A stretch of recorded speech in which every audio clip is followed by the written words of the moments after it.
தோசை நல்லா இருக்குமா, இன்னொன்னு கொடு என்று தாயிடம் ஆசையாய் வாங்கி சாப்பிட்ட லாரி ஓட்டுநர் விஸ்வலிங்கம் உயிரிழந்த நிலையில் மகனின் நினைவாக நடுவீட்டில் படையலிட்டு சாமி கும்பிட்ட தாய் முனியம்மாளை கொலை வழக்கில் கைது செய்துள்ளனர் போலீசார்.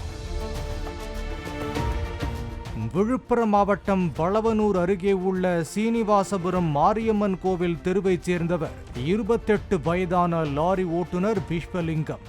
இவர் கடந்த 17ஆம் தேதி வீட்டில் உயிரிழந்து கிடந்தார்.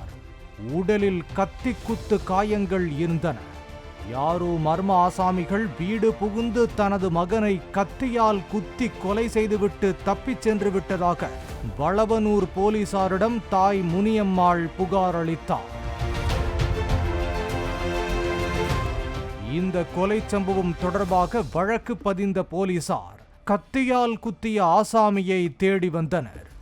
இந்த நிலையில் பிணக்கூராய்வு அறிக்கையில் கொலை செய்யப்பட்ட விஸ்வலிங்கம் விஷம் கலந்த தோசை சாப்பிட்டதால் உயிரிழந்ததாகவும் அதன் பின்னரே அவர் கத்தியால் குத்தப்பட்டிருப்பதும் கண்டுபிடிக்கப்பட்டது.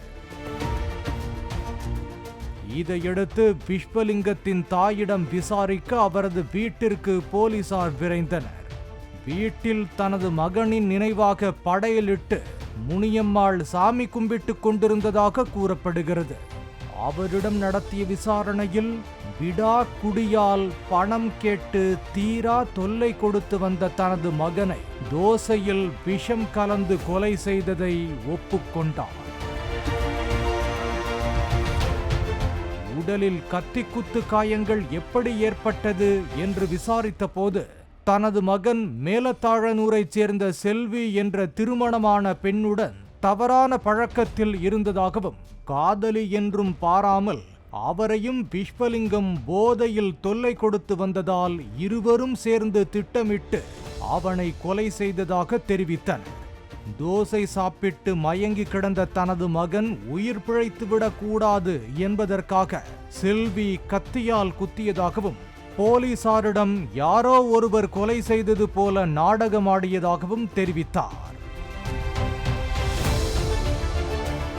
செவ்வாய்க்கிழமை காலை மேலத்தாழனூரில் வயல்வெளியில் வைத்து செல்வியை வளவனூர் போலீசார் பிடித்து விசாரணை நடத்தினர்.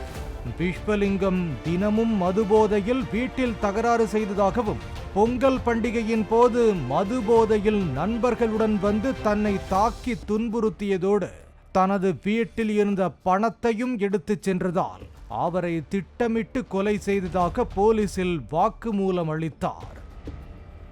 இதையடுத்து தாய் முனியம்மாள், காதலி செல்வி ஆகிய இருவரையும் கொலை வழக்கில் கைது செய்த போலீசார் இருவரையும் நீதிமன்றத்தில் ஆஜர்படுத்தி சிறையில் அடைத்தனர். பாலிமர் செய்திகளுக்காக விழுப்புரம் செய்தியாளர் ஜோதி நரசிம்மன் மற்றும் வேல்ராஜ்.